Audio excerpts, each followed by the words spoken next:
Olá, bem-vindos a mais um E aí, professor? Olá, Walter. Que silêncio mortal, Walter? Silêncio mortal. Posso saber por quê? Olá, Martin. Como vai? Por um segundo você me deixou preocupado. Você achou que eu tinha perdido minha voz? Não, é que eu não sabia o que você diria. Bem, eu tenho coisas muito interessantes a dizer hoje. O assunto é muito importante. É verdade. Eu acho bom contextualizar para que não reste nenhuma dúvida. Sabe, as pessoas não entendem o quanto esses caras nos dão trabalho. Sim, porque tudo acontece no último segundo. E aí, lá vamos nós, correndo para juntar tudo e fazer um programa sobre o assunto mais recente. É bem trabalhoso. Sim, é verdade. Bem, você quer comentar o cenário aí no fundo ou quer orar já? Bom, antes, deixe-me falar um pouco sobre o cenário aí atrás. É um assunto muito sério. Como você já deve ter percebido, nós intitulamos o programa de hoje de O Segundo Cerco. E isso é, claro, uma referência ao cerco de Jerusalém. Aquele cerco ocorreu em torno da cidade, mas antitipicamente, dentro da cidade, deveriam estar aqueles que guardam os mandamentos de Deus e a fé de Jesus. Correto? Então, é sobre este conflito que vamos falar. É muito interessante. Mas antes de chegarmos lá, primeiro temos uma história para contar e aí sim vamos orar. Sim, por favor. Na verdade, é apenas um comentário. Sim. Conte-nos sobre o que estamos mostrando aí na tela. Bom, como as pessoas podem ver, este é o novo Papa, o Leão XIV. E nós estávamos preparando este programa quando esse vídeo apareceu. E a gente pensou, nossa, isso é muito interessante. Será um vídeo muito bom de se incluir o programa. Mas eu não sei exatamente como aconteceu, mas a gente viu um outro vídeo no mesmo canal do YouTube. E naquele havia uma descrição de que o vídeo havia sido feito por inteligência artificial. Aí a gente foi assistir de novo esse vídeo. E era feito por inteligência artificial. Então é importante que as pessoas fiquem sabendo disso. É um vídeo de um discurso, né? Fale sobre isso. Bom, no vídeo, o presidente de Burkina Faso, e recentemente fizeram muitos vídeos sobre esse homem, mas no vídeo, este homem aparentemente escreve uma carta ao novo Papa. E o novo Papa se dirige a ele com relação a essa questão da colonização da África. Exato. E o discurso deixou as pessoas sem palavras. Sim, elas ficaram impressionadas. O vídeo já tem mais de 1 milhão de visualizações. Isso, quase 1 milhão. E a maioria das pessoas estavam convencidas de que esse vídeo é real. Até os ateus, os muçulmanos, gente de todas as religiões dizendo que esse é um discurso incrível. É verdade?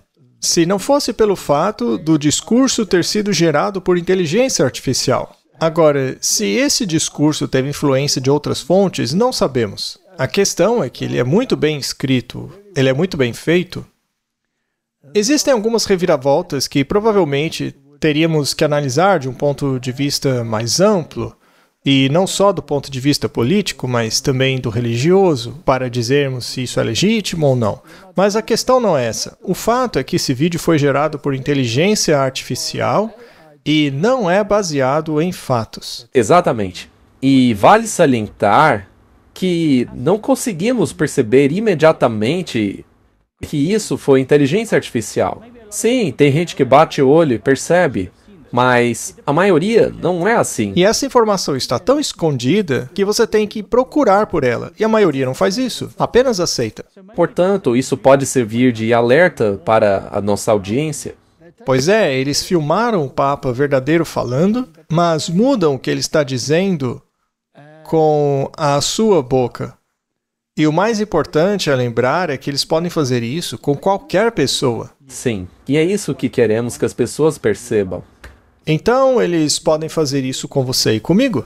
Amanhã as pessoas podem ver a minha imagem dizendo na internet, dizendo que eu estou abandonando tudo aquilo que já ensinei até hoje. Mas isso seria inteligência artificial? Está muito longe da verdade. Sendo assim, as pessoas precisam entender que não podem simplesmente aceitar tudo que é exibido hoje na internet. Vamos colocar um pouco o vídeo aí, só para as pessoas verem como é que está a coisa. E aí sim, vamos tratar do assunto de hoje. A Sua Excelência, o presidente Ibrahim Draf, presidente da Nação Soberana de Burkina Faso, filho do defensor do solo africano de seu povo. Que graça e paz sejam multiplicados a vocês através da sabedoria, da coragem e da verdade. Recebi sua carta não como um comunicado político, nem como uma exigência ecoando pelos canais diplomáticos, mas sim como um grito da alma, poderoso, baseado em princípios e doloroso. Muito bem, Martin. Agora que já mostramos às pessoas que elas têm que tomar cuidado com o que assistem, procurando certificar-se de que as fontes são legítimas e que as informações estão corretas, vamos começar o assunto de hoje, intitulado O Segundo Cerco. E para isso, precisamos de oração. Oremos. Pai nosso que estás no céu, somos muito gratos por este programa, especialmente por podermos fazê-lo num momento como esse. Pedimos uma bênção especial, ilumina as nossas mentes e esteja conosco com o Espírito Santo e abençoe a todos que estão assistindo em nome de Jesus. Amém. Amém. As pessoas podem estar inclinadas a dizer: ah, lá vem esse pessoal de novo fazendo sensacionalismo. Mas pode ser que sim, Martin, nós não sabemos. Nós não somos profetas. A gente não consegue prever o futuro, podemos simplesmente fazer o melhor que pudermos com as informações à nossa disposição. Nós podemos olhar para a profecia e tentar achar algumas correlações. E se a correlação com a profecia e o que está acontecendo hoje se encaixar bastante, então eu acho válido soarmos o alarme. Eu também acho. Há uma diferença entre fazer sensacionalismo e soar um alarme. Eu acho que existe uma pequena diferença, porque no primeiro caso a intenção é ruim, mas soar um alarme é prudência. Exato. E se este alarme acorda as pessoas, ainda melhor. Então, vamos falar sobre este segundo cerco, antitipicamente contra aqueles que guardam os mandamentos de Deus e a fé de Jesus. Porque é isso que diz o livro do Apocalipse. A Bíblia diz que o diabo ficou irado contra eles e foi fazer guerra. Bom, vamos direto ao assunto, não é, Martin? Houve 2 cercos antes da destruição de Jerusalém, no ano 70 d.C. Segundo as fontes históricas, sejam elas quais forem, descobriremos que a história confirma que foi exatamente isso que aconteceu. Se formos aos tempos do Antigo Testamento, quando Nabucodonosor destruiu o templo pela primeira vez, houve também uma primeira incursão, onde ele tirou os cativos, a família do rei, o que incluía Daniel e os seus amigos, que foram levados cativos, e aí houve um cerco que acabou destruindo totalmente a cidade de Jerusalém. Agora vamos avançar no tempo, vamos para a destruição do segundo templo. Jesus disse que o templo seria destruído e que não restaria pedra sobre pedra. Ele alertou os seus discípulos que, quando vissem a abominação da desolação, mencionada pelo profeta Daniel, e a gente já fez um programa sobre isso, né?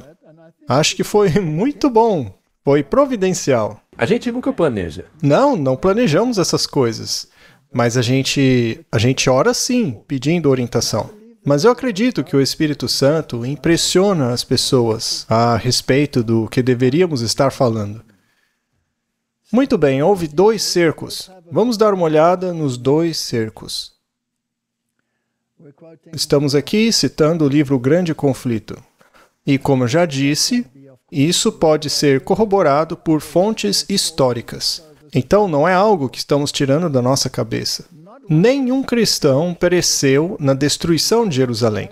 Cristo deu um aviso aos seus discípulos e todos os que acreditavam em suas palavras aguardaram pelo sinal profético.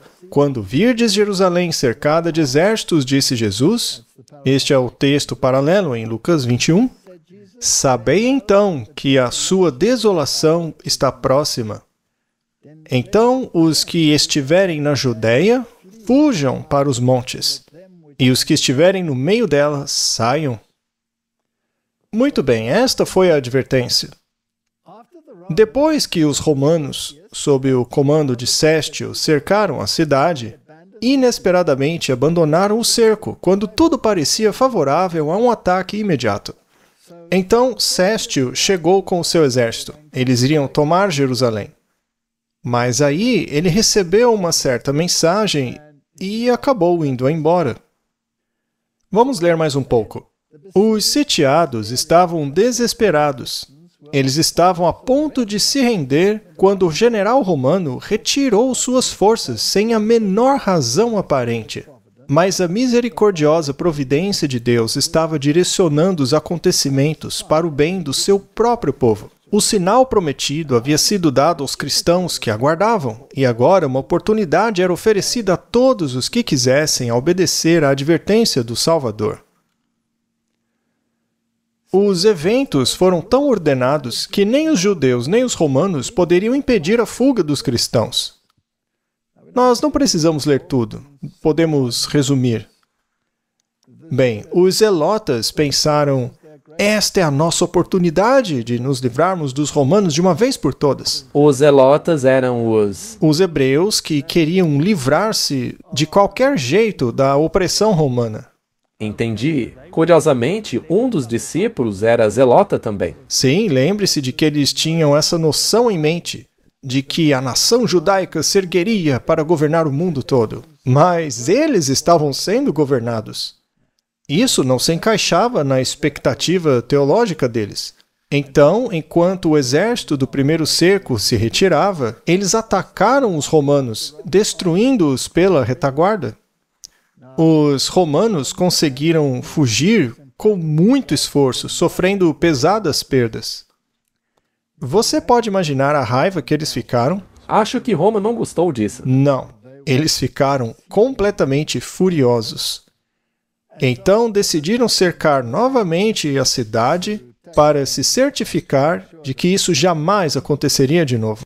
Mas entre estes dois cercos, houve um período de 3 anos e meio. E durante este período, os cristãos entenderam o que significava este primeiro cerco. E ao virem os romanos indo embora, entenderam que este era o sinal que Jesus havia dado para que fugissem de Jerusalém. Já os judeus estavam tão ocupados lutando com os romanos que nem se deram conta da saída dos cristãos. Sim, porque os judeus estavam indo com tudo para cima dos romanos. Exatamente. E assim, os judeus se esqueceram dos cristãos e todos estes escaparam. Muito bem. Então, o cerco foi retomado 3 anos e meio depois, sob o comando do general Tito. A cidade foi investida na época da Páscoa, quando milhões de judeus estavam reunidos dentro de seus muros. Seus estoques de provisões, que, se fossem cuidadosamente preservados, teriam alimentado seus habitantes por anos, foram destruídos anteriormente por causa de ciúmes, vingança e facções conflitantes. E agora todos os horrores da fome eram vivenciados. Uma medida de trigo era vendida por 1 talento. As pessoas estavam com tanta fome, Martin, que roíam os próprios cintos e os seus escudos, porque para eles não havia mais esperança. Foi uma destruição terrível. Há uma grande advertência nisso daí. O estoque de provisões deles havia se esgotado? Sim, temos que prestar atenção a esses detalhes. A história nos diz que milhares pereceram de fome e doenças. Os afetos naturais pareciam ter sido destruídos. Centenas roubavam suas esposas, esposas seus maridos, e filhos eram vistos arrancando comida da boca de seus pais idosos. A pergunta do profeta, pode uma mulher esquecer-se do seu filho que ama? Mas por que, Martin? Por que aconteceu isso? O que Jesus quis dizer com a sua casa será deixada deserta? O resultado foi isso.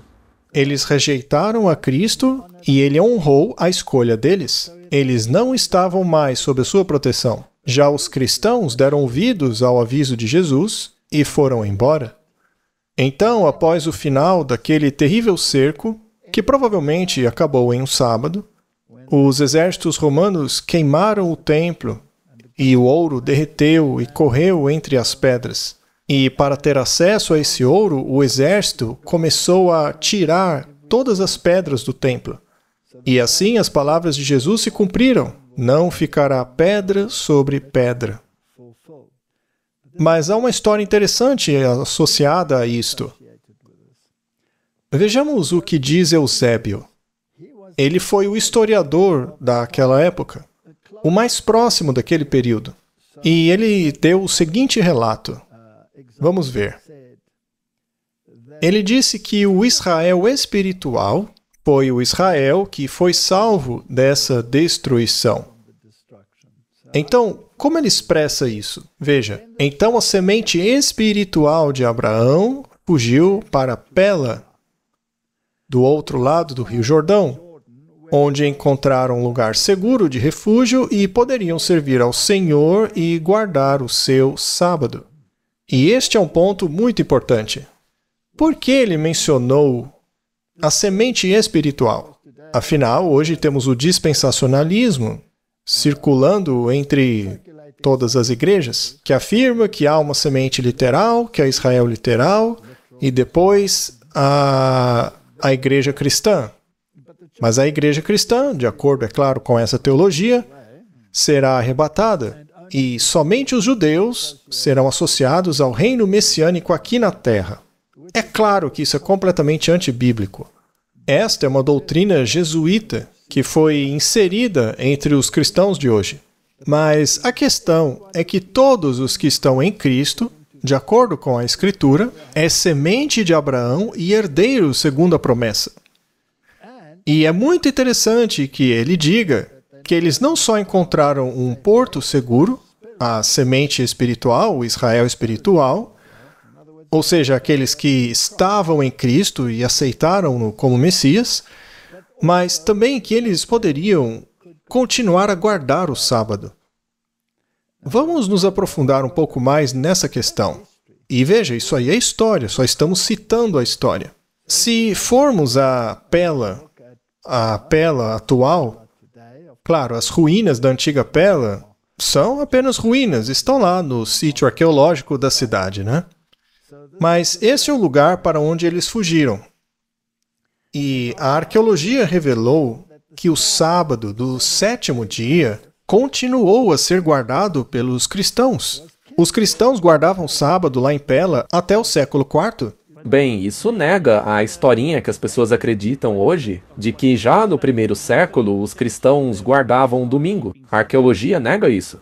Não há nada na Bíblia que afirme que os cristãos guardavam o domingo. Isso não existe. Mas onde entra essa questão do sábado para nós? Vamos dar uma olhada nessa profecia novamente. Nós já fizemos um programa inteiro sobre ela, né? Mas vamos lá. Jesus alertou seus discípulos sobre a iminente destruição de Jerusalém. E essa profecia, estando em Mateus 24, tem uma dupla aplicação. Isso porque os discípulos pediram a Jesus não apenas os sinais da destruição de Jerusalém, mas também da vinda de Jesus. Exatamente. É por isso que este capítulo cobre os dois eventos. Então, estudemos novamente esses versículos apenas para esclarecer. Mateus 24:15. Pois, quando virdes a abominação da desolação prevista pelo profeta Daniel estar no lugar santo, e quem lê entenda, então os que estiverem na Judéia fujam para os montes. Muito bem, então este era o sinal de que eles deviam fugir. Certo. Mas o que era esse lugar sagrado? Temos que analisar isto. O que era esse lugar santo? Em Lucas 21:20 temos um texto paralelo. É uma versão diferente da mesma questão. Diz assim: E quando virdes Jerusalém cercada de exércitos, sabei que a sua desolação está próxima. Então, a Bíblia chama a este cerco do exército romano de a abominação da desolação. Exatamente, era o cerco romano. Isso está na Bíblia. Exato, muito bem. Então, quando a Bíblia fala de uma abominação, significa idolatria, e nós já falamos sobre isso. A abominação das nações que os rodeavam eram as suas divindades pagãs. Os romanos sempre marchavam sobre um estandarte.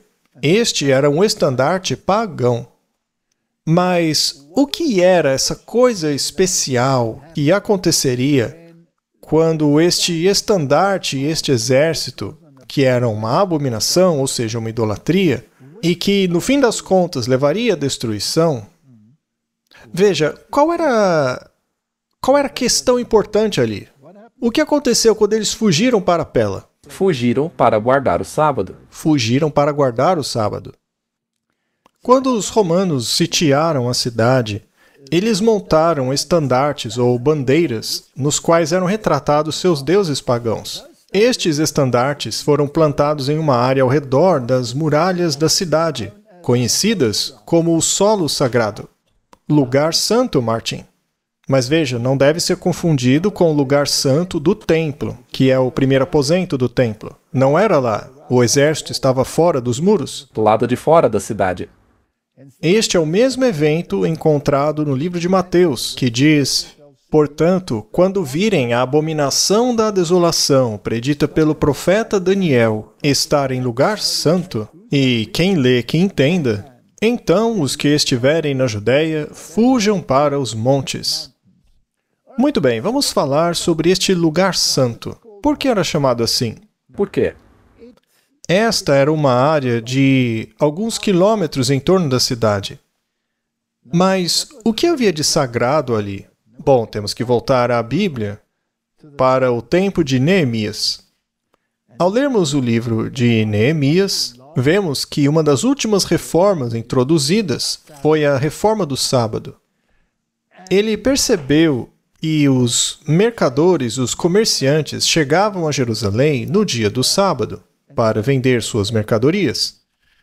E ele repreendeu o povo, porque comprar deles no dia do sábado era pecado. Então ele limpou aquela área ao redor da cidade e ordenou que qualquer pessoa, qualquer comerciante que ousasse entrar naquela área sagrada em um dia de sábado seria exemplarmente punido.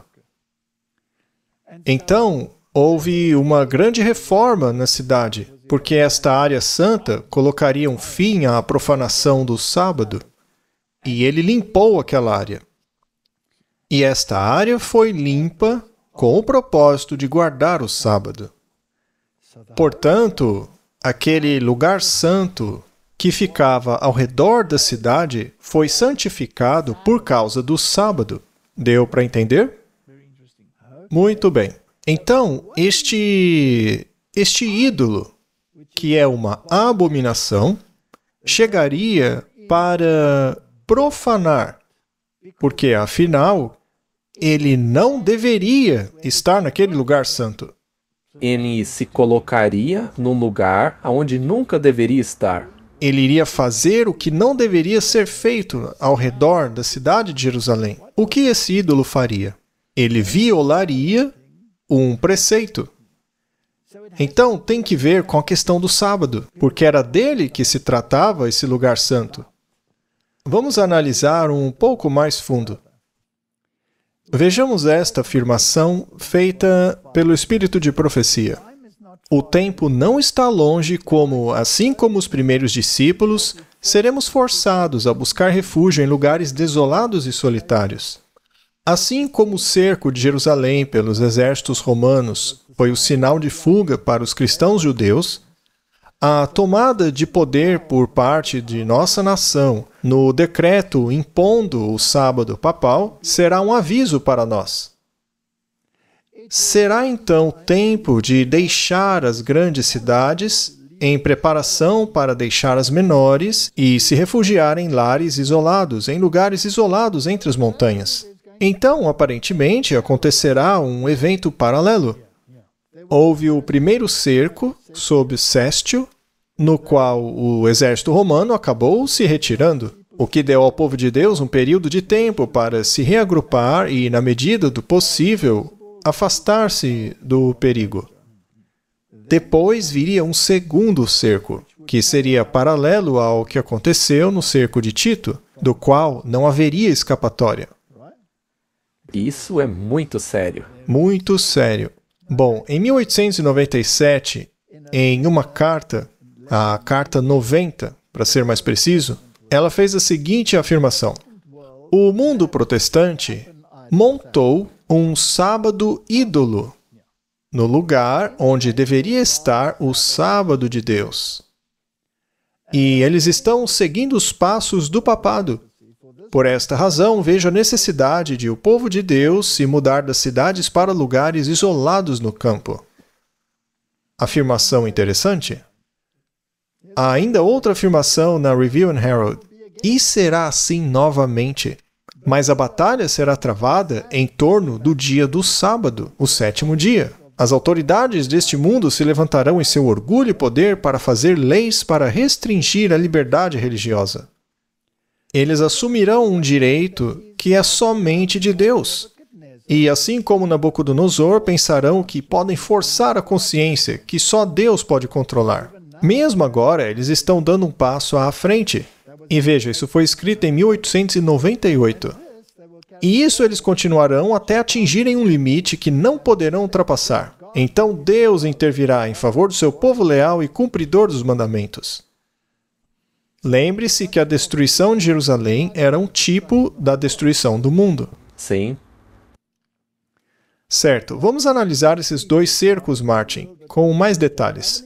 Acredito que esse seja um ponto muito importante, você não acha? Acho que quanto mais nos aprofundarmos neste tema, mais pessoas perceberão que é um assunto muito sério. Estamos numa posição muito séria hoje. A pressão pela lei dominical chegou. É passado, Martin. E está chegando futuro. Certo? Podemos ver que aquilo sobre o qual temos falado nos últimos 35 anos, essa lei que exalta o domingo e faz com que as invenções humanas tomem o lugar do dia santo de Deus, está agora se cumprindo. E isto aconteceu no passado. E não está se referindo a Jerusalém, mas se trata de um passado mais próximo. Ela está falando sobre o antitipo. Então, em 1897, lemos esta afirmação: o decreto que impõe a adoração deste dia deve ser divulgado a todo mundo. E, em um grau limitado, ele já foi divulgado.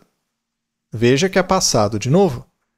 Em vários lugares, o poder civil está falando com a voz de um dragão, assim como o rei pagão falou aos cativos hebreus. Então algo já aconteceu e vai acontecer. Houve o primeiro cerco e houve o segundo cerco. Mas o que foi que aconteceu? Vamos dar uma olhada nisso. Quem estava governando naquela época? Quem estava no poder? Bom, em 1888, o mundo testemunhou o primeiro cerco. Bem, foi na ocasião que o Congresso americano apresentou o que foi chamado de Lei do Descanso Dominical de Blair. E dizia assim: para garantir ao povo a alegria do primeiro dia da semana, comumente conhecido como Dia do Senhor, como um dia de descanso e para promover sua observância como um dia de culto. Apresentado pelo senador Blair de New Hampshire em 21 de maio de 1888, encaminhado à Comissão de Educação e Trabalho, audiência sobre o projeto de lei de 13 de dezembro de 1888, relatório da audiência, documento diversos número 43, não relatado, fora da comissão, CR 194155, propondo uma emenda à Constituição dos Estados Unidos referente a estabelecimentos religiosos e escolas públicas gratuitas. Resumindo, união entre a Igreja e o Estado. O Donald Trump não acabou de dizer Esqueçam essa separação. Sim, e ele disse que provavelmente isso acabaria nos tribunais, mas a Pam Gold cuidaria disso. É verdade. Continuando, ordenado a ser arquivado, posteriormente encaminhado à Comissão de Educação e Trabalho, audiência sobre medida de 15 e 22 de fevereiro de 1889, não reportada, etc. Enfim, em 1888 propuseram uma lei dominical e queriam implementá-la. Mas o interessante é que o estopim disso foi uma feira econômica que representava não apenas os Estados Unidos, mas todas as nações. Todas estavam lá participando daquele encontro. E a questão que levantou-se foi: será que essa feira deveria funcionar aos domingos também? Aí eles aproveitaram a oportunidade para dizer: não, não pode, o domingo é sagrado, isso deveria ser lei. Entendi. E aqueles que se opuseram a isso foram presos. Já havia processo, então. Sim, já havia processo. As autoridades estavam convencidas de que fariam isso. Então este foi um cerco contra aqueles que acreditavam na liberdade de consciência e na guarda do sábado. Agora, um homem chamado Alonzo T. Jones, que por acaso era um adventista, e junto a ele outro homem chamado Elliot J. Wagner, haviam, um pouco antes disso, em uma grande questão dentro da nossa igreja, estabelecido a ênfase na justificação de Cristo. E isso é muito importante. Claro, funciona em conjunto. As coisas caminham juntos. Em outras palavras, não fomos salvos por nossas obras. E, assim, não somos salvos pela observância da lei. Nossa justiça vem de Cristo e somente de Cristo. Este é o nosso passaporte para o céu, e não as nossas obras. Mas veja, isso foi totalmente independente desse projeto de lei das chamadas leis azuis, as Blue Laws. Quando esse projeto veio à tona, o T. Jones fez um discurso magnífico, que tocou tão profundo que o projeto de lei das Blue Laws falhou miseravelmente em consequência. Então ele foi ao Congresso. Sim, ele fez um discurso perante o Congresso. E o projeto de lei Blair fracassou. Figurativamente, então, o exército basicamente recuou diante desta aparente derrota. Mas sabemos que, como era de se esperar, eles já estavam planejando um segundo cerco, sob Tito, aonde ocorreu a destruição final. Então, não há um terceiro ou quarto cerco, apenas um segundo. Mas o que aconteceu depois? Vamos detalhar um pouco mais o que aconteceu naquela época. Vamos lá.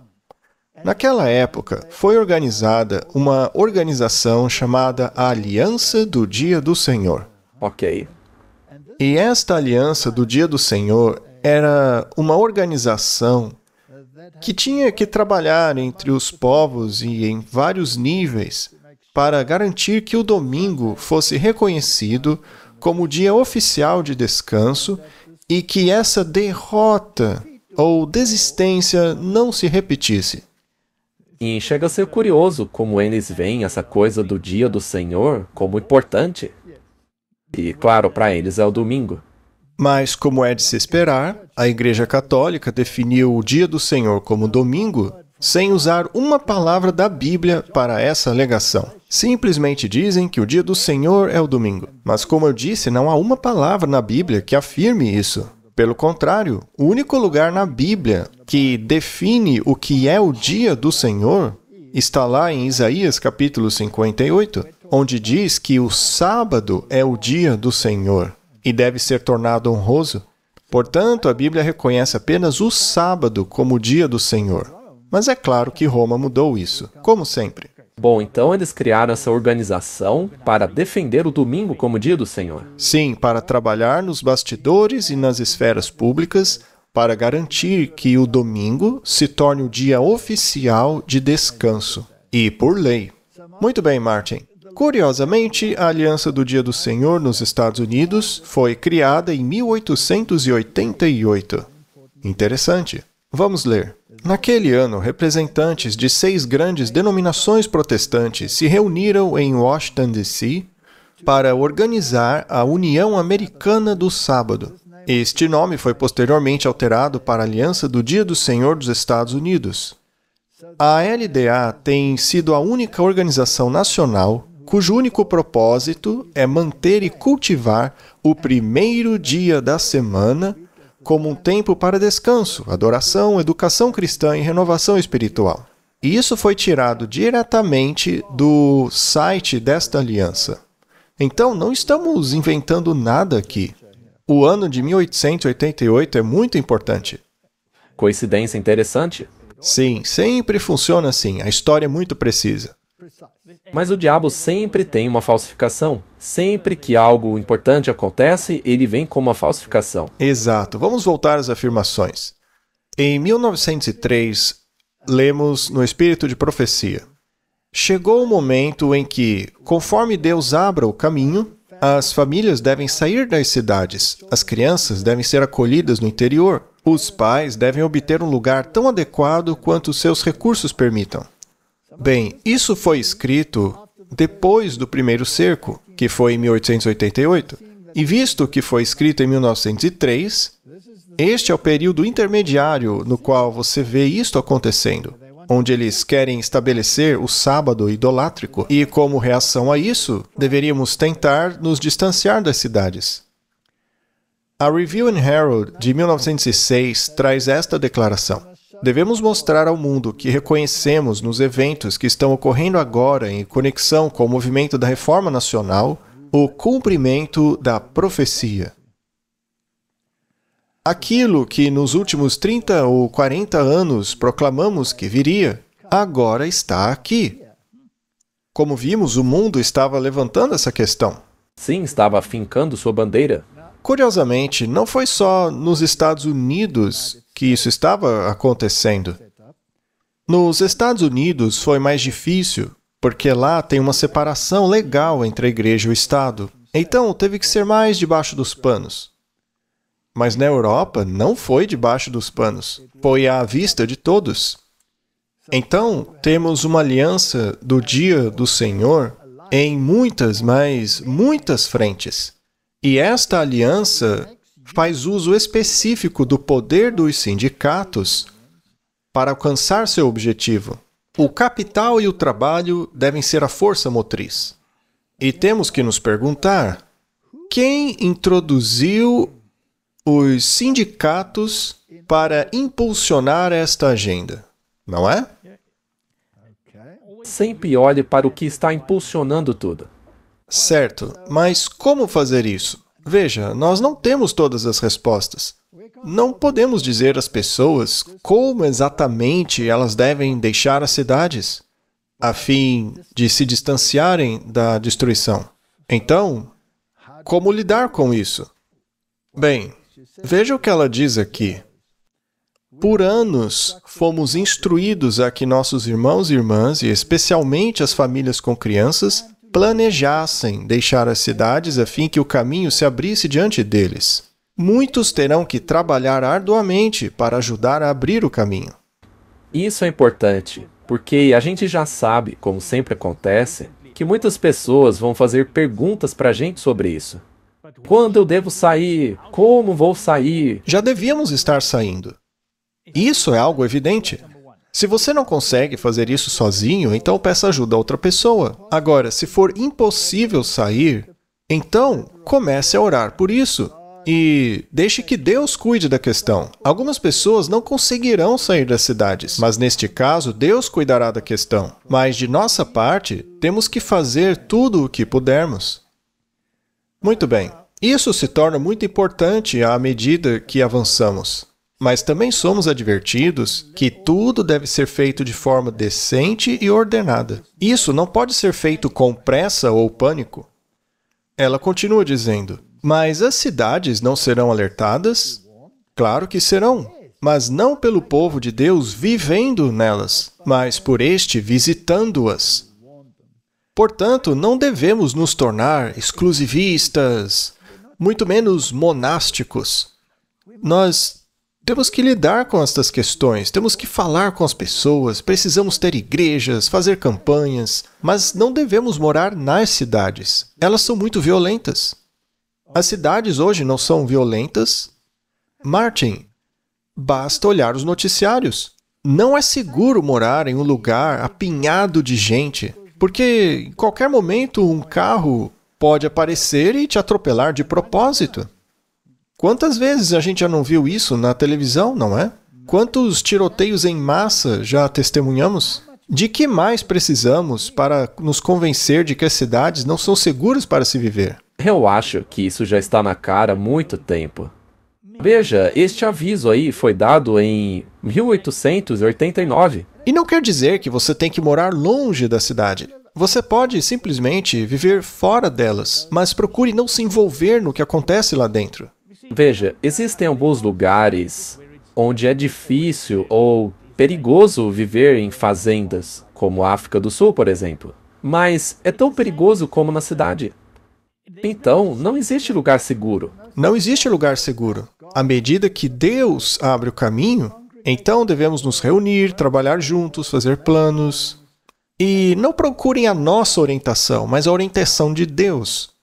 Muito bem. Em breve, haverá tanta luta e confusão nas cidades que aqueles que desejam abandoná-las não poderão. Devemos estar preparados para estas questões. Esta é a luz que me foi dada. E ainda mais importante, não nos esqueçamos desta preciosa promessa da pena da inspiração. Deus ajudará seu povo a encontrar tais lares fora das cidades. Esta é a questão. Agora, muitos vão dizer, mas isso já faz tanto tempo. Ora, Jesus disse que Jerusalém seria destruída lá por volta do ano 30, mas a destruição só ocorreu no ano 70. Noé disse que o mundo seria destruído e começou a construir uma arca. Ele a construiu por 120 anos, enquanto todos diziam que ele era louco. Doidinho. Todo mundo olhava para ele e dizia, olha que idiota. Já se passaram 100 anos e ele continua insistindo nisso. E depois de 120 anos, os animais começaram a entrar na arca. E os cientistas da época disseram, isso é provavelmente um pulso eletromagnético. Ou o sol. Sim, uma tempestade solar influenciou os animais. Não vai dar em nada. Então a arca ficou fechada por 7 dias e, finalmente, era tarde demais. A porta havia se fechado. E também é interessante, Martin, que os eventos envolvendo as irmãs Fox, que foram as primeiras manifestações do espiritismo moderno, ocorreram em 1844. Mas as organizações que promoviam os objetivos do ocultismo foram fundadas em 1888. Em 1888, as sociedades ocultas passam a ensinar que a nova dispensação começou.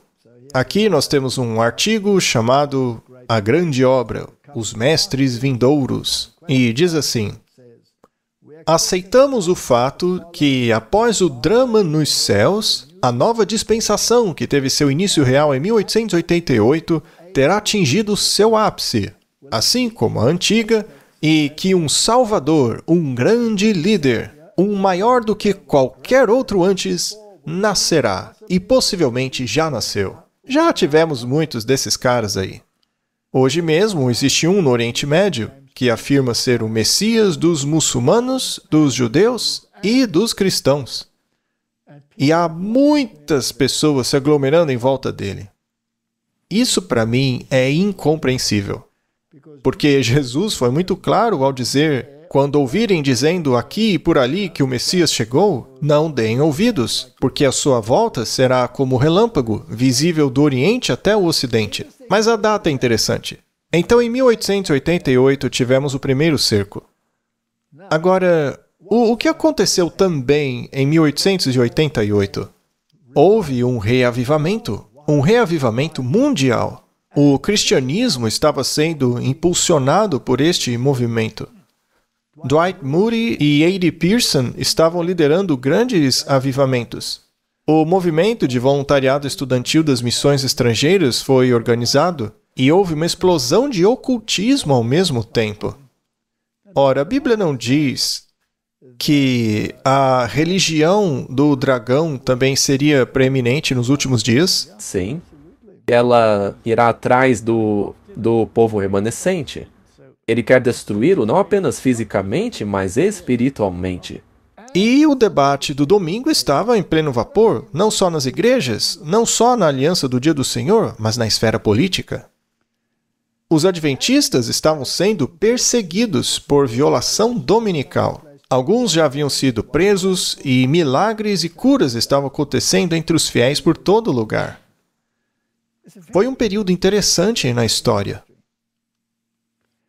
Agora, outra coisa interessante, Martin, é qual Papa governou nesta época? E de que influência ele se valeu para promover os eventos? Porque houve uma série de coisas importantes. O capital e o trabalho tiveram que ser envolvidos na questão, porque seria por meio do poder destas coisas que seria possível impor as teologias que vinham lá de Roma. Exato. E bem no meio destas coisas estava a questão do sábado. Bom, o Papa que governava naquela época era o Papa Leão XIII. Ah, mas isso é coincidência. Tenho certeza de que é, Martin. Bom, esse foi o Papa que reinou durante a Revolução Industrial. Ele foi o Papa que escreveu a encíclica Rerum Novarum. Bem, se as pessoas assistirem de novo a nossa série Ataque Total, que fizemos há muitos anos, se lembrarão de que a Rerum Novarum foi citada muitas vezes em nossas palestras. Isso porque a Rerum Novarum é a base do ensinamento da Igreja sobre a sociedade, justiça, direitos e deveres do capital e do trabalho. Esta é a principal encíclica que definiu as coisas. E foi o Papa Leão que a escreveu. E foi por causa dele que surgiram os sindicatos. É claro que os jesuítas se infiltraram, os cavaleiros de Malta e todos os seus outros cavaleiros, os de Colombo, todos os seus asseclas. Eles se infiltraram em todos os movimentos, isso quando não os fundaram diretamente. Mas toda essa força foi utilizada para alavancar, para forçar o governo a consolidar a sua doutrina, que não é bíblica. Também é interessante que o Papa Leão XIII, na Rerum Novarum, se manifestou fortemente contra o comunismo e o socialismo. É verdade? Mas, ao mesmo tempo, os jesuítas disseram abertamente que sua forma preferida de governo era o fascismo. O fascismo é o governo e a indústria unidos em parceria pela comunidade. Essa é a definição. Isso sem considerar, é claro, os gritos, as manifestações, todas as doideiras que vêm junto a isso. Mas a questão é que o fascismo também é uma forma de socialismo. Ele até permite a propriedade privada, mas sob certas condições. E aí que está o detalhe.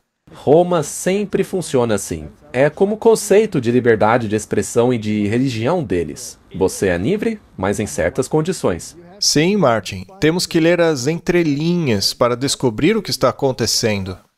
E, para isso, temos que estudar também o conflito lá no céu. Mas vamos fazer isso em um segundo. Vamos voltar para a Rerum Novarum. Esta é a encíclica sobre o capital e trabalho. Sua introdução diz: aos nossos veneráveis irmãos, os patriarcas, primazes, arcebispos, bispos e outros ordinários dos lugares que têm paz e comunhão com a Sé Apostólica. Direitos e deveres do capital e do trabalho. O sexto ponto deles é: todo homem tem por natureza, e lembre-se que eles baseiam a moralidade deles na lei natural e não na Bíblia. O que é muito perigoso.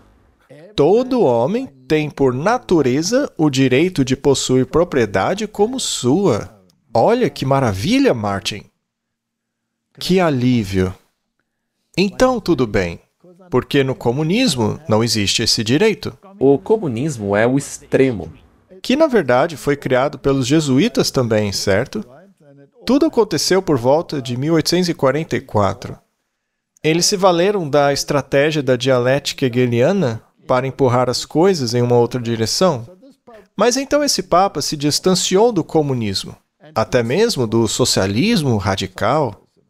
Muito bem, vamos nos aprofundar mais nessa encíclica e ver o que ela diz.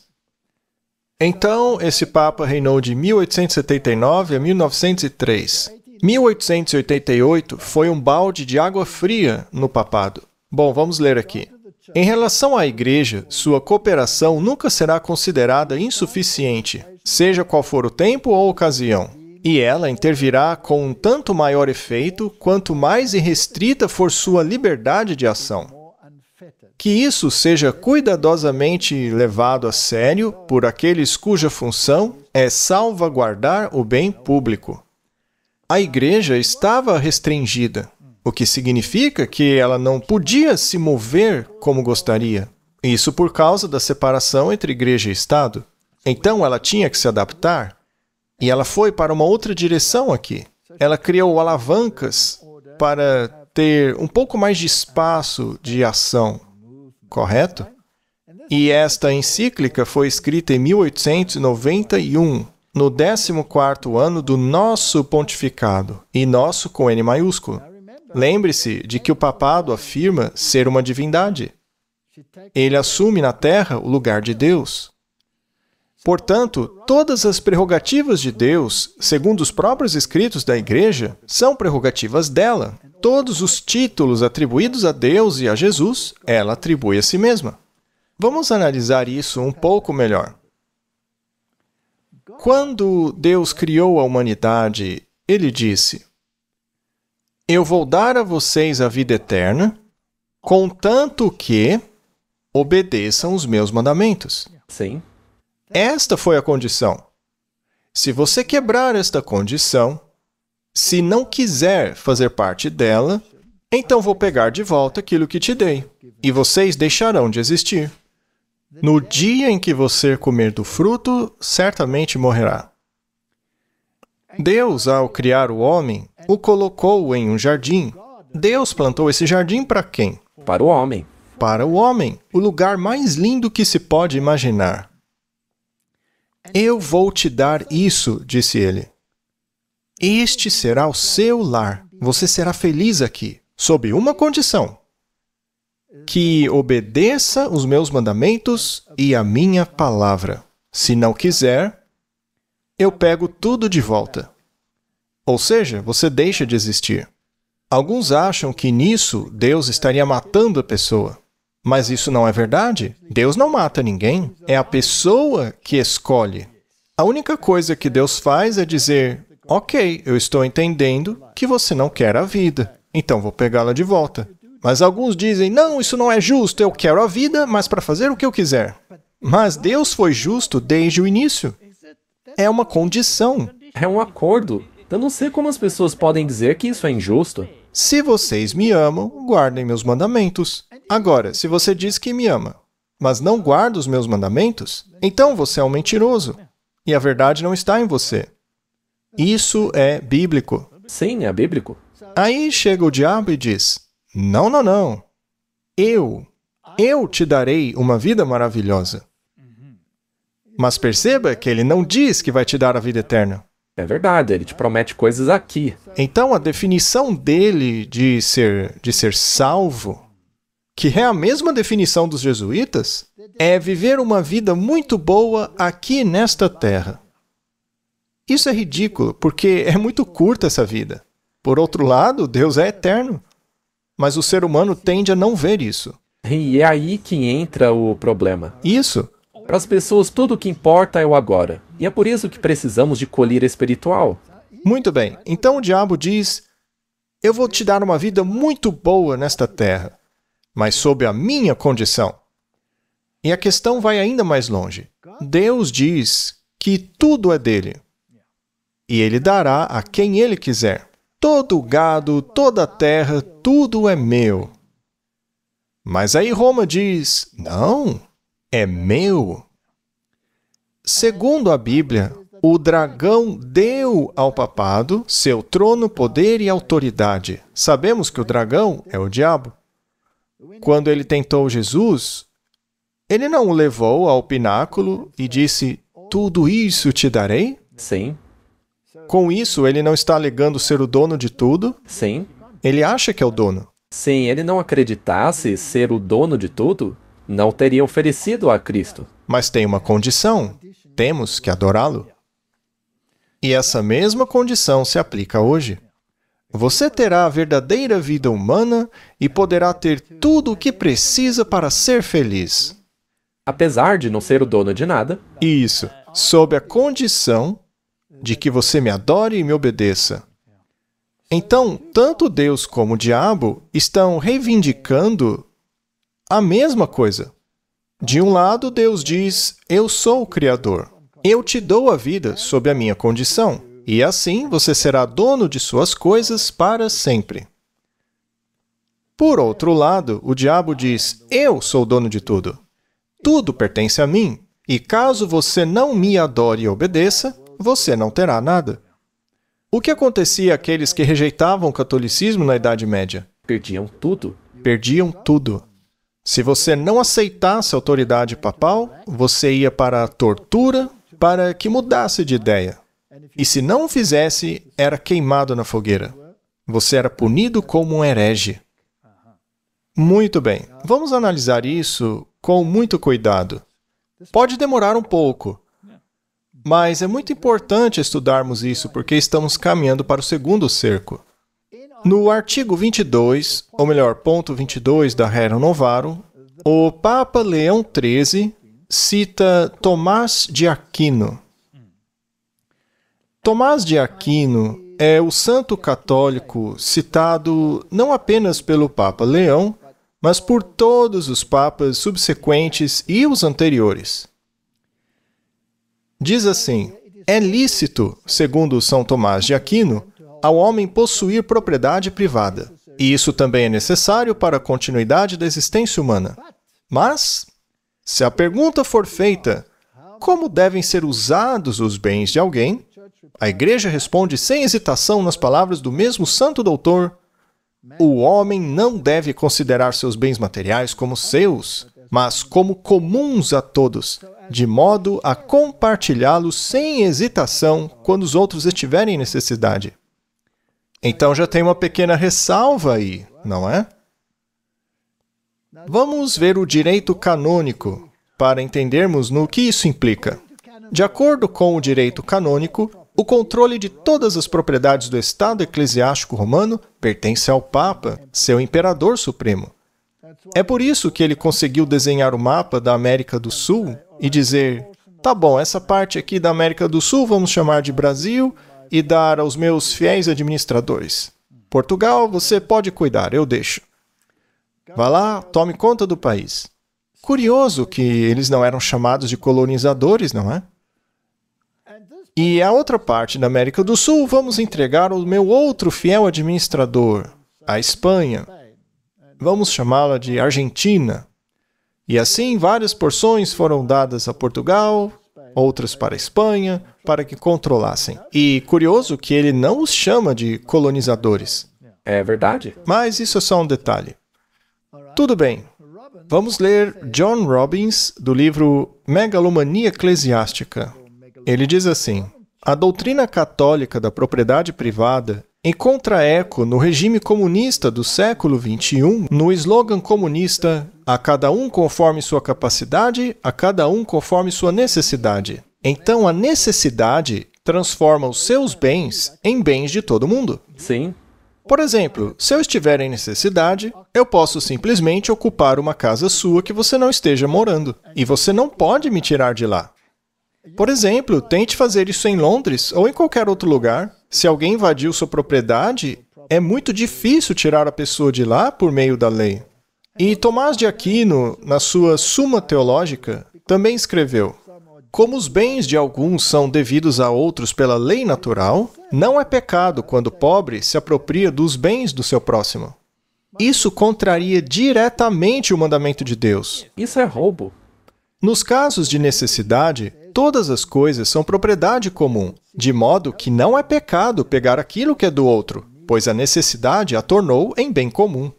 Se você mora na África do Sul, você sabe exatamente o que isso significa e do porquê as autoridades estão basicamente algemadas, sem poder fazer nada a respeito.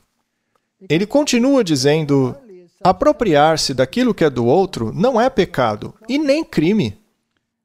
Então eu posso me apropriar do que eu quiser em um supermercado e ir embora sem que ninguém possa fazer nada. Afinal, é a minha necessidade? É lícito a um homem atender sua própria necessidade por meio da propriedade do outro, tomando-a aberta ou secretamente. Eu nem preciso fingir que não estou fazendo isso. Eu só vou lá e pego o que é seu. Isso não é roubo ou furto. Não é roubo, propriamente falando, tomar secretamente e usar a propriedade do outro em caso de extrema necessidade, porque aquilo que ele está tomando para o sustento de sua vida torna-se sua própria propriedade por causa da necessidade. E em caso de necessidade semelhante, um homem também pode tomar secretamente a propriedade do outro para socorrer seu próximo em necessidade. Suponha que você tenha 3 televisões e eu não tenho nenhuma. Eu posso simplesmente entrar e pegar uma, porque eu preciso. E se eu tiver um amigo que também precisa de uma, vou pegar mais uma. E se eu for bonzinho, posso até deixar a última para você. E isso não é crime, não é pecado, porque afinal de contas eu preciso assistir a novela. Eu estou sendo sarcástico, mas essa é exatamente a realidade do nosso mundo. E, de certa forma, somos forçados a isso, especialmente em nosso país. Em nosso país, esta é a lei absoluta. E se você é contra isso, você é visto como racista. Mas não apenas isso, eu estaria indo contra o direito canônico. Gente, como isso é importante. O direito canônico vai ser a lei aplicada em todo o planeta. Mas vamos nos certificar disso. Cânone 1254 diz assim: a Igreja Católica tem o direito inato de adquirir, reter, administrar e alienar bens temporais na busca de seus fins próprios, independentemente do poder civil. A Igreja tem o direito inato de exigir dos fiéis cristãos tudo o que for necessário para os fins que lhes são próprios. A Igreja Católica afirma ter esse direito, e cabe ao governo garantir que isso seja cumprido. Então, quando o governo diz, vamos confiscar uma terra sem compensação, na verdade, ele está agindo dentro do direito canônico. Exatamente. Isso tem que ficar bem claro. Esta lei foi incorporada em nosso país. Está escrito, está lá. Mas isso vai contra o protestantismo. Sim. E estes, sim, são chamados de colonizadores, que precisam cair fora. Isso é muito interessante. Vamos continuar esse estudo. Então vamos recapitular. Graças a essa encíclica foram criados os sindicatos, as ferramentas, a aliança do Dia do Senhor, e nesta encíclica, Rerum Novarum, o domingo desempenha um papel extremamente importante. Agora vamos prosseguir para ver onde isso vai acabar. João Paulo II, expressão da sua encíclica de 1987, sobre a preocupação social, que amplia a Rerum Novarum. Ele mesmo disse isso. Veja, é necessário reafirmar o princípio característico da doutrina social cristã. Os bens deste mundo são originalmente destinados a todos. O Papa João Paulo II disse isso. Você se lembra de que a Igreja Católica faz as coisas com o tempo? Pode levar séculos, milênios. Então, cada uma dessas encíclicas é um movimento na direção de um objetivo específico. Avançando devagarinho ao objetivo deles. O direito à propriedade privada é válido e necessário, mas não anula o valor deste princípio. A propriedade privada, na verdade, está sob uma hipoteca social. Ou seja, o que é seu, não é seu. Tem que cumprir uma função social. o que significa que tem uma função intrinsecamente social, baseada e justificada precisamente pelo princípio do destino universal dos bens. Ou seja, o que você acumula para si é para os outros. Você pode construir quantas cercas quiser ao redor de sua casa, mas, no fim das contas, ela não é sua de fato. Em todos os períodos da história, principalmente no comunismo, qual era o principal objetivo deles? Tirar a propriedade. Sim, Porque para eles não é errado. para eles não é errado. Muito bem, vamos continuar, porque isso está ficando muito interessante. O Papa João Paulo II vai ainda mais além em sua encíclica Laborem Exercens. Todos os bens incluem não apenas os bens encontrados na natureza, mas também os fabricados. Então, não se trata apenas de comida. Pois é. Disso eu sempre posso me apropriar quando estiver com fome. Mas o Papa também declarou que todos os homens devem ter acesso aos bens que se destinam ao uso comum, tanto os bens da natureza quanto os bens fabricados. Você precisa de um carro? Então pegue qualquer um. Escolha um na rua e pegue-o. Isso não é crime. Não, porque eu preciso. Eu preciso. E segundo eles, também posso pegar um para o meu amigo que também precisa. Então vou pegar dois. Ora, isso é exatamente o que acontece no mundo hoje. Muito bem, vamos prosseguir e ir para a Gaudium et Spes, de João Paulo II. É uma de suas encíclicas. Se alguém estiver em extrema necessidade, tem o direito de obter para si o que necessita com a riqueza dos outros. Não é exatamente o que disse Tomás de Aquino? A Rerum Novarum não fez menção dele? É muito impressionante. É revelador. É revelador, não é? Visto que há tantas pessoas prostradas pela fome no mundo, este sagrado concílio exorta todos, tanto indivíduos quanto governos, a se lembrarem do aforismo dos padres: alimente o homem que morre de fome, porque se você não o alimentou, você o matou. É por isso que eles têm essa questão com os pobres, especialmente os pobres. Ajudar aqueles que têm posses não é o foco deles, especialmente nos países nos quais os protestantes é que têm posses. É por isso que eles querem se livrar da classe média. Além disso, isso é diretamente o oposto ao modelo de Deus. Uma vez que Deus deu as terras, mesmo depois de anos, as famílias deviam receber novamente a terra original. Devia ser devolvida. Você lembra que Acabe cobiçava a vinha de Nabote, não é? E o Nabote não quis dar a vinha dele para Acabe, e isso deixou de muito mau humor. Aí Jezabel lhe disse: "O que foi? Por que você está assim? Eu vou dar a vinha para você." E ela mandou matar Nabote. Pronto, vai lá, pegue a vinha. Agora, se você for ao livro de Apocalipse, lá Jezabel é um símbolo da igreja da Idade Média, da igreja católica, que levou o povo a adorar o sol. Dia solis, dia do sol.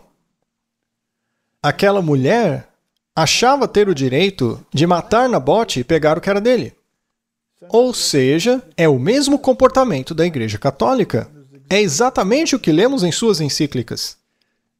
Portanto, é interessante que o Papa João Paulo II tenha escrito uma longa encíclica chamada Dies Domini. Todas as encíclicas papais tratam da importância do domingo e do porquê isso deveria se tornar lei. Eu vou ler apenas uma pequena parte desta encíclica. Diz assim: finalmente, não deve ser esquecido que, mesmo nos nossos dias, o trabalho é muito opressivo para muitas pessoas, seja por causa da condição de trabalho miserável ou das longas horas de trabalho, especialmente nas regiões mais pobres do mundo, ou pela persistência em sociedades economicamente mais desenvolvidas de muitos casos de injustiça e de exploração de homem para homem. Quando, ao longo dos séculos, ela, a Igreja Católica, quando ela fez leis sobre o descanso dominical, a Igreja tinha em mente, acima de tudo, o trabalho dos servos e trabalhadores. Martin, a verdade é que ela não está nem aí para eles. Ela acha que é dona de tudo mesmo. Certamente, não porque esse trabalho fosse menos digno de comparação com as exigências espirituais da observância do domingo, mas sim porque necessitava de maior regulamentação para aliviar seu fardo e assim permitir que todos guardassem o dia do Senhor Santo. Agora veja só o que ele diz. Nesse sentido, meu predecessor, o Papa Leão XIII, em sua encíclica Rerum Novarum, falou do descanso dominical como um direito do trabalhador que o Estado deve garantir. Portanto, a Rerum Novarum, que trata do capital e do trabalho, é sobre a sacralidade do domingo. O Papa João Paulo II aborda essa questão, e todos os outros papas também, a fim de avançar essa questão, e ninguém percebe isso. Mas é natural que ninguém se oponha a isso, porque no fim das contas, todo mundo já está aguardando o domingo. Sim, já compraram a ideia. Agora veja o ponto 67 da encíclica. Portanto, também nas circunstâncias particulares de nossa época, os cristãos naturalmente se esforçarão para garantir que a legislação civil respeite o seu dever de guardar o domingo. Ele não está pedindo uma lei dominical. Sim. Ele quer a regulamentação do domingo. Ele mesmo disse. Não foi o Donald Trump que se curvou e ajoelhou diante de uma imagem do João Paulo II? Sim, dentro do santuário, aquela grande igreja que foi construída para Como um protestante pode fazer isso? Então, Martin, este é o ponto. Certo. Agora vamos nos aprofundar ainda mais. Ele então consolidou isso no Catecismo da Igreja Católica. Diz o artigo 2188, com respeito à liberdade religiosa e ao bem comum de todos, até mesmo o destino dos bens, os cristãos devem buscar o reconhecimento dos domingos e dias santos das igrejas como feriados legais. Está no catequismo. Não dá para tirar. É por isso que tem tanto feriado católico no mundo. São os dias santos. Santos. A maioria deles não tem o menor sentido. Ainda assim os chamam de sagrados. Agora, veja mais esta declaração feita por ele. Está no Detroit News, de 1998, onde o Papa João Paulo II disse: a pessoa que viola a santidade do domingo deve ser punida como herege. Como puniam os hereges na Idade Média? Com a morte. Com um decreto de morte. Então, segundo ele, essas pessoas devem morrer. Sim, os hereges eram excomungados e mortos. Não é exatamente o que a Bíblia diz que vai acontecer? Martin, de novo, não estamos inventando isso. Claro que não, a gente só está colocando à luz o que eles escondem. Exato. Veja, por exemplo, o Papa Francisco, o Papa liberal. Ele escreveu a Laudato Si e disse o seguinte: no domingo, nossa participação na Eucaristia tem importância especial. O domingo, assim como o sábado judaico, deve ser um dia que cura nossos relacionamentos com Deus, com nós mesmos, com os outros e com o mundo. A lei do descanso semanal proibia o trabalho no sétimo dia, para que o seu boi e seu jumento possam descansar. Será que estamos falando do mesmo dia aqui? Bom, com certeza ele está chamando domingo de sábado. Bem, como já disse, o Papa Leão foi o responsável pelo início dos sindicatos, certo? O Papa Francisco foi o responsável por introduzir a questão climática. Isso. Igrejas Unidas pelo Domingo do Clima. Agora eles têm outro braço para impulsionar a sua agenda. Tem que ver com a adoração. Os cultos têm que ter foco no clima. Também tem que ver com comprometimento, ações de longo prazo para reduzir a emissão de gases. Temos que falar sobre o assunto e precisamos de um domingo climático. Portanto, é dessa maneira que todas essas organizações estão trabalhando. É muito evidente. É apenas mais uma desculpa em meio a todas as outras pelas quais deveríamos estar guardando o domingo. E ter um braço secular ao invés de apenas um braço religioso. Sim, porque agora eles podem atrair mais pessoas. Aqueles que não são religiosos. Os ateus, por exemplo. É um plano muito engenhoso. Vamos resumir então, Martin. Em 1888, houve um esforço conjunto para criar uma legislação dominical. E isso aconteceu por meio de uma convenção comercial. Capital e trabalho foi o tema da encíclica escrita pelo Papa Leão XIII, chamada Rerum Novarum. Houve um primeiro cerco, uma tentativa de colocar um falso sábado no lugar santo que circunda Jerusalém espiritual, um lugar que foi dedicado a manter o sábado de Deus sagrado. Então havia um exército naquele lugar, colocando a sua bandeira pagã, uma abominação, em lugar de outra coisa real, que é o sábado, o dia de Deus. E isso é bíblico. Isso foi em 1888. E, ao mesmo tempo, o Espiritismo foi formalizado. E os papas subsequentes utilizaram a Rerum Novarum como base para sua doutrina, desenvolvendo-a ainda mais por meio da questão climática para salientar a importância de se guardar o domingo. Agora, no entanto, o Papa morreu. O Papa Francisco. A questão é, quem seria o próximo Papa? Que nome ele adotaria? Bom, já sabemos quem foi eleito o próximo Papa. O nome dele é Leão XIV. Ele foi escolhido em maio de 2025. Faz 2 semanas. O seu nome era Robert Prevost. Ele veio dos Estados Unidos e viveu grande parte da vida no Peru. É muito interessante que ele levará a igreja de volta às suas raízes tradicionais. Nós dissemos no programa anterior que ele provavelmente retornaria à tradição. Afinal, o papado não muda. Esta fase liberal do papado foi apenas uma dialética hegeliana para criar oposição suficiente para trazer de volta o tradicionalismo original. E também para pegar algumas pessoas ao longo desse caminho liberal, que normalmente não estariam na igreja. Muito bem. Então, nós sugerimos que seria um Papa mais tradicional. E como foi que ele apareceu ali na sacada? Não foi como o Papa Francisco, apenas vestido de branco. Ele apareceu com o mesmo traje do Papa Bento XVI. E todos sabemos que o Papa Bento XVI era ultraconservador. Quando o Papa Bento XVI ainda era o cardeal Ratzinger, ele era o chefe da Congregação da Doutrina e Fé, que é o órgão que garante que a Igreja permaneça dentro do seu âmbito tradicional. E foi ele quem disse que as outras igrejas não são suas irmãs. Elas são filhas rebeldes que têm que retornar para a mãe. Muito bem.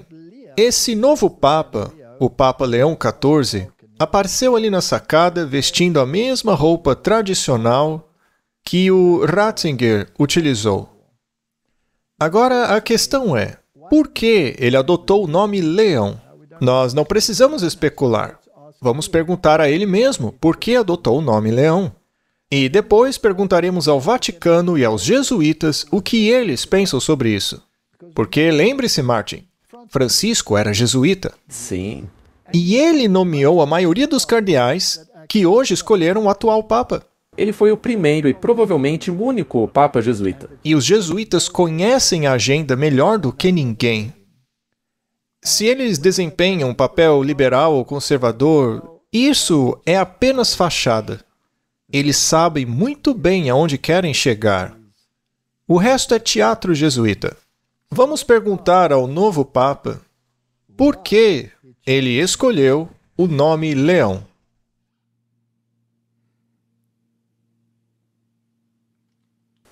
Eu escolhi levar o nome de Leão XIV. Há várias razões para isso, mas principalmente devido à encíclica histórica do Papa Leão XIII, Rerum Novarum. Por meio dela, ele abordou a questão social no contexto da primeira grande revolução industrial. E hoje a Igreja oferece a todos o tesouro de sua doutrina social em resposta a uma outra revolução industrial e ao desenvolvimento da inteligência artificial, que coloca novos desafios para a defesa da dignidade humana, justiça e trabalho. Não é fascinante, Martin?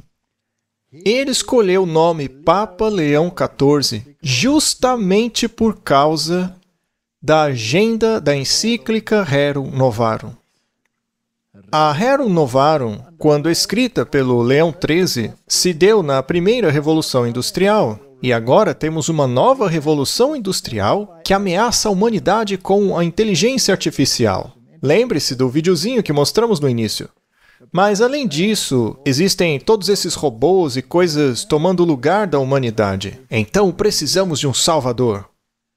O trabalho deve ser garantido ao trabalhador e não à inteligência artificial. E muitos estão preocupados em como colocarão comida na mesa se a inteligência artificial assumir o controle. Então, é necessário que os sindicatos se envolvam nessa questão. E a mentalidade que conduzirá esses sindicatos será a Rerum Novarum, que, por sua vez, pede um decreto dominical. Então, Martin, se o Papa Leão XIII foi o Papa do primeiro cerco, seria este o Papa do segundo cerco, com o mesmo nome e objetivo? Eu não vejo outra explicação. Olha, biblicamente parece correto e até óbvio. Durante a sua posse, ele conduziu a igreja de volta à liturgia mais tradicional, não foi? Os tradicionalistas ficaram todos felizes. Mesmo na primeira missa que ele conduziu, ele não a fez metade em latim? Sim, ele conduziu metade dela em latim. Não foi inteira, mas foi um passo nesta direção. Além disso, o papado foi dedicado a Maria, logo no primeiro dia. Isso é muito significativo. Vamos dar uma olhada bem rápida na posse dele, onde, é claro, ele recebeu o Anel do Pescador, que é exclusivo do Papa. É feito especialmente para o Papa reinante. E se ele morrer, esse anel é destruído e outro será feito. Ele é o selo papal. Ele é também o anel que as pessoas beijam. Isso tem algo de espiritual? A autoridade dele é espiritual? Com certeza, é um símbolo de sua autoridade. Vamos dar uma olhada na posse dele. Que, aliás, não foi nada tradicional, porque ele não usou a tiara papal, que é a tríplice coroa, né?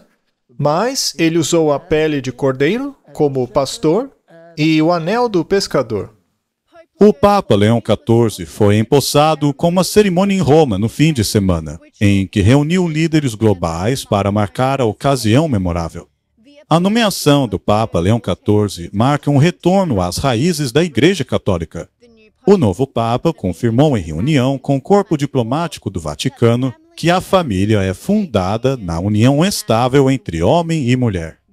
Esta posição está muito longe da bênção do antigo Papa à comunidade LGBTQIA+, o que está preocupando muito os católicos liberais. Você viu que eles disseram que ele levará a igreja de volta à tradição.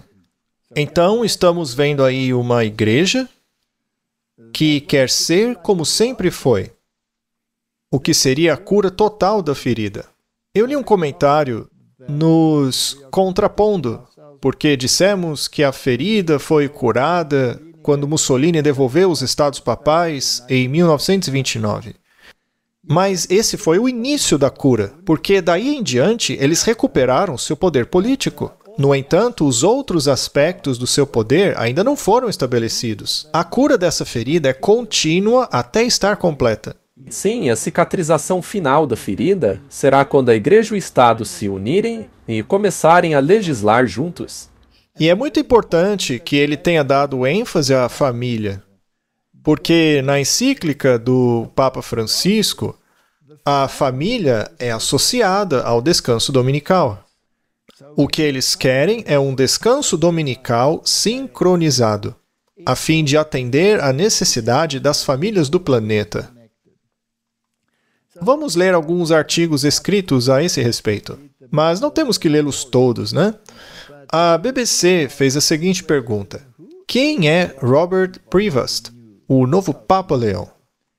Eles então escrevem algumas coisas sobre ele, explicam por que ele escolheu esse nome, dizem que isso significa um compromisso com as questões sociais dinâmicas. O primeiro pontífice a usar o nome Leão, cujo papado terminou em 461, encontrou-se com Átila, o Huno, e o convenceu a não atacar Roma.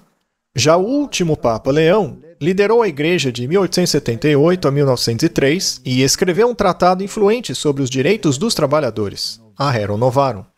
Portanto, Martin, estas são as questões envolvidas, e nós falamos sobre elas. Mas sabe de uma coisa? Eu quero saber o que o Vaticano tem a dizer. O que disse o Vaticano? O tempo de Leão XIII e o nosso. Isso foi tirado diretamente das notícias do Vaticano. E diz assim: o professor de história Donald Prudlow fala com Notícias do Vaticano sobre o Papa. A escolha do nome Leão XIV foca nas semelhanças entre os desafios enfrentados por Leão XIII no século XXI, assim como no mundo em que nos encontramos hoje. Reunindo-se com o Colégio de Cardeais no dia seguinte à sua eleição, o Papa Leão XIV explicou parte do motivo da escolha do seu nome papal. Há diferentes razões para isso, disse ele antes de explicar que escolheu o nome Leão, principalmente porque o Papa Leão XIII, em sua histórica encíclica Rerum Novarum, abordou a questão social no contexto da primeira grande revolução industrial. Em nossos dias, continuou ele, a Igreja oferece a todos o tesouro de sua doutrina social. Eles também têm outro tesouro que tira as pessoas da prisão, não é, Martin? Ou melhor, do purgatório. Nada disso é bíblico. Ainda assim, é fascinante que o Vaticano confirma que a agenda é exatamente essa. E lembre-se, o domingo é parte dessa agenda. O Estado deve garantir isso, de acordo com o próprio João Paulo II e a encíclica Rerum Novarum.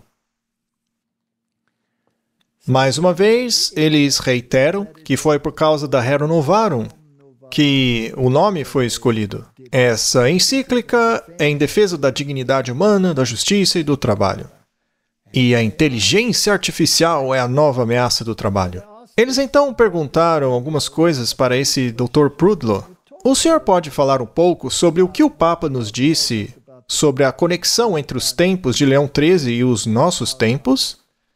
Aí vemos na resposta dele que o primeiro Papa reinou durante 1888, o primeiro cerco, né? E ele disse assim: o Papa Leão XIV nos explicou por que escolheu essa opção, especialmente em referência à sua grande carta da doutrina social da Igreja, a encíclica Rerum Novarum, de 1891. Sabe, é impressionante que tenhamos falado sobre isso na série Ataque Total. E foi uma grande parte dela. Foi um dos assuntos centrais. O que eles estão fazendo com essa encíclica Rerum Novarum, Martin? Eles a estão transformando em um frenesi. Agora, veja só, vamos continuar. O Papa Leão XIII garantiu que iria com a sabedoria da Igreja, com a sabedoria de São Tomás de Aquino, que ele tão fortemente apoiou, também por meio da prática do rosário. A gente viu também que esse Papa aí é muito forte no rosário. Exatamente. Há 10 Ave-Marias para cada Pai Nosso. Mas a Bíblia diz que não há outro nome pelo qual sejamos salvos. Não existe outro mediador. Não se pode chamar Maria de corredentora. Não se pode chamá-la de mediadora. Não podemos chamá-la de coadvogada de Deus, porque a Bíblia diz que há apenas um. E a Bíblia diz que ela nasceu debaixo da lei, ou seja, condenada pela lei. Mas eles dizem que não, ela não era. Pois é. Ela foi declarada imaculada ao nascer. Ela escapou da natureza caída de Adão. Mas isso não é bíblico. É puro paganismo. Em relação a Rerum Novarum, como você disse, ela fazia parte do contexto de uma visão abrangente da doutrina social católica. Porém, os papas seguintes a adotaram, especialmente a Rerum Novarum. E aí ele menciona o Papa Pio, depois o Papa Paulo VI, depois o João Paulo II, depois o Bento XVI, todos eles. Então, Martin, isso aí vem se acumulando, se desenvolvendo vagarosamente, como um relógio. Não importa se o Papa é liberal, conservador. É como a política. Não importa quem vença. Só estão desempenhando um papel. E então eles dizem, Martin, que agora realmente fecharam o ciclo. E esse é o Vaticano falando. Eu quero salientar o que eles disseram. Estamos fechando o ciclo. Martin, todos sabemos que quando você completa um círculo, você volta para onde começou. Aí você completa o ciclo. Por acaso o Papa Leão XIII não começou o movimento dominical? Sim, Ele não escreveu isso em sua encíclica? claramente. Ele não formou os sindicatos e toda a sua doutrina social?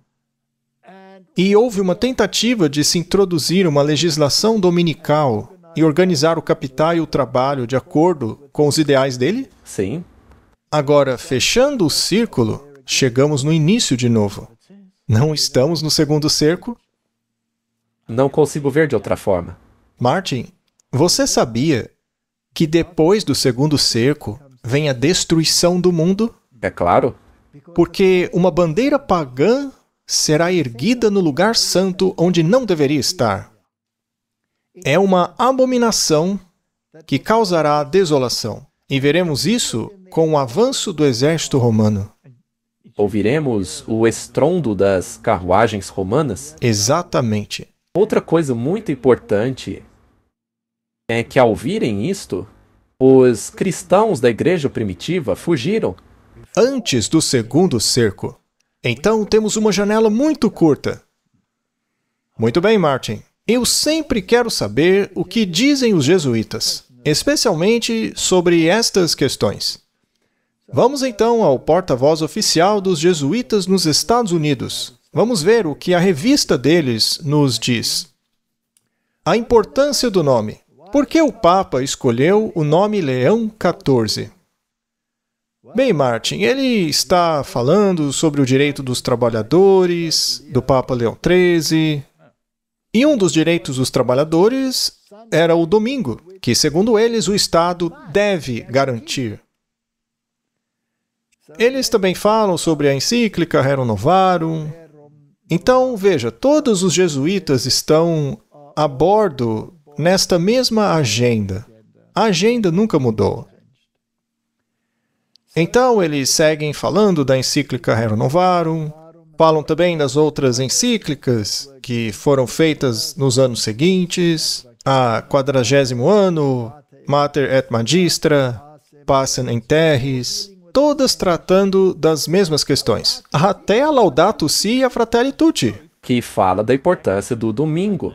Não importa se é um papa liberal ou conservador. A agenda sempre continuou a mesma. Tudo serve o mesmo fim. E é interessante, esta é apenas mais uma evidência de que Roma não muda. Roma não muda. Bom, no último episódio, falamos sobre o projeto 2025. E a Sky News mostrou que cada ponto escrito lá no projeto 2025 está sendo implementado pelo governo Trump, por meio de ordens executivas. Ou seja, essas coisas nem passaram por processos de votação. E aí eles perguntaram, o que vem a seguir? Eles dizem, uma questão que ainda não foi abordada é o foco na família. Bem, o Papa atual disse que esta seria a sua questão. É disso que trata a Rerum Novarum e especialmente, como você disse, a Laudato Si. É tudo sobre família. Eles querem restaurar a família americana. O Papa atual não disse que a família consiste de homem e mulher e que essa é a unidade da família? E não foi o que o Trump disse. Então, o que é necessário para fortalecer a família? Precisamos de um tempo sincronizado juntos, um decreto dominical. Até mesmo o sonho americano, como você mencionou, está enraizado na família, que é proprietária de um imóvel. Mas sob uma condição social, né? A casa da família não é realmente dela. Vamos ouvir então o que os jesuítas têm a dizer. Esse é um artigo de Brett McLaughlin, que tem as letras SJ logo atrás dele, que significa Sociedade de Jesus, ou seja, é um jesuíta. Ele diz, resgatando o sábado. A observância do domingo como direito humano universal e cooperativismo cívico. Ele então escreve um longo artigo, no qual não entraremos em detalhes, mas aqui ele diz que o modelo de cooperativismo entre religião e Estado permitiria uma legislação civil para proteger o sábado. Infelizmente, ora, isso é tão infeliz para os jesuítas, né? Infelizmente, os modelos de separação ou acomodação predominaram nos Estados Unidos desde a Declaração dos Direitos. Que peninha, separaram a Igreja do Estado. Contudo, felizmente, os regimes cooperacionistas, como o da Alemanha, reconhecem o bem comum universal presente na legislação religiosa. O modelo cooperativista, que coopera com quem, Martin? Com Roma? Está presente na maioria dos países europeus. Ele preserva prontamente a democracia. Então não há problema algum com esses regimes. A tradição judaico-cristã pode ser a fonte da defesa das leis de fechamento dominical, mas o descanso semanal da economia serve a todos os cidadãos. Eles querem um decreto dominical? Com certeza. E ele também diz no artigo, obrigado aos cristãos por estarem fazendo isso por nós. Também obrigado, Donald Trump, por acabar com a separação entre a igreja e o Estado. Martin, estamos vivendo no segundo cerco. Eu acredito que sim. Eu já ouço o estrondo do exército romano. Acredito que o tempo está próximo, quando o ciclo estará fechado, quando o primeiro cerco encontrará o segundo cerco. Martin, será que em breve iremos para casa? Isso seria incrível. Para mansões preparadas pelo próprio Deus para nós. Se, é claro, guardarmos os mandamentos e tivermos a bandeira da fé em Jesus, ao invés da bandeira do paganismo. Lá eles não poderão tomar a sua propriedade. Vamos nos certificar. Sabe, porque as pessoas vão dizer, vocês estão forçando essa metáfora aí. Não. Veja, em 2003, Roma lançou um desafio, no qual afirmou o seguinte: a maioria dos cristãos presume que o domingo é o dia de culto aprovado pela Bíblia. A Igreja Católica Romana protesta isso, alegando que ela transferiu o culto cristão do sábado bíblico, que é o sétimo dia, para o domingo, e que tentar argumentar que essa mudança foi feita pela Bíblia é algo desonesto. É uma negação da autoridade católica. Se o protestantismo quiser basear seus ensinamentos somente na Bíblia, deve adorar no sábado. Não sou eu dizendo, são eles. E por que eles disseram isso? Porque se você não adora no sábado, mas adora no domingo, você está reconhecendo, assim, a autoridade deles em sua vida. Eles mesmos chamam o domingo de a sua marca de autoridade eclesiástica. Martin, o lugar santo, foi estabelecido em Jerusalém para preservar a santidade do sábado. Quando virmos o exército chegando, o exército de Roma, e ao olharmos para a política no momento atual, a Suprema Corte é tudo de Roma. São todos católicos, os protestantes estão apenas se curvando diante do trono do César. Então o exército romano colocará sua bandeira, seu falso sábado, sua abominação, no lugar do verdadeiro sábado de Deus, em um lugar onde não deveria estar, diz a Bíblia. Mas quando fizerem isso, Deus intervirá. Só que o povo de Deus já deve ter saído dali. Então o mundo será arrasado pelo derramamento da ira de Deus. por meio das 7 pragas. O que você acabou de mencionar não é apenas físico.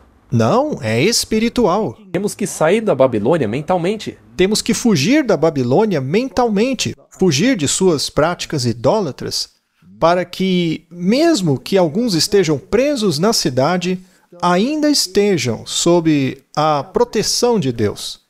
Portanto, vamos ler o que diz o profeta Isaías. Não temas, porque não serás envergonhado nem confundido.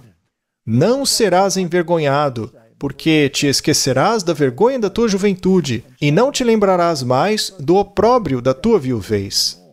Deus vai lidar com isso. E Jeremias vai direto ao ponto, no capítulo 46, versículo 27. Mas tu não temas, servo meu Jacó, nem te espantes, ó Israel, porque eis que eu te salvarei de longe, e a tua descendência da terra do teu cativeiro. E Jacó retornará, e estará em repouso, sábado, e sossego, e não haverá quem o amedronte. Não precisamos ter medo. Não precisamos achar que Deus vai nos abandonar. Darei ordens aos meus anjos sobre ti, diz a Bíblia. Eu acredito que em breve estaremos no segundo cerco. Demos uma volta completa no círculo. E a cooperação entre o mundo protestante e o mundo católico mostrará em breve para onde estamos indo. Uma vez que esta nação, que deveria separar a igreja do Estado, promulgar uma lei dominical, todo o resto vai aceitar. O mundo já está pronto. O mundo inteiro cairá nesta armadilha. Que Deus nos dê sabedoria. Vamos orar. Pai Celestial, se este é o segundo cerco que estamos testemunhando, que está se desenvolvendo para logo mostrar a sua cabeça, então eu oro para que o Senhor nos dê força. Ajuda-nos a garantir que as nossas vidas estejam em harmonia com a Tua vontade, para nos apegarmos firmemente à bandeira manchada de sangue do Príncipe Emanuel, na qual está escrita os mandamentos de Deus e a fé de Jesus. Amém. Amém?